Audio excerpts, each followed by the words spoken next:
Hello everyone, how are you doing? Satiel here and welcome back with another quick tutorial.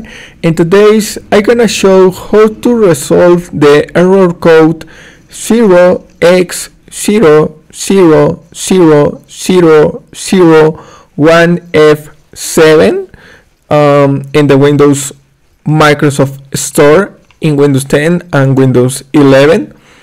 Open the start menu and type WS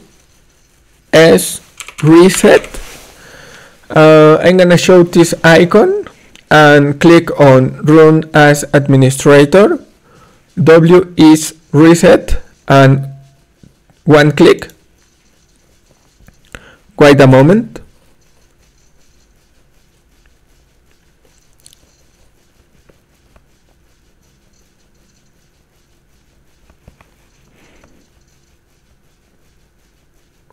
Don't close these windows.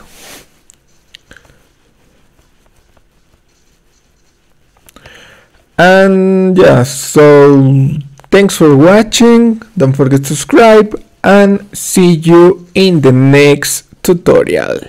Goodbye.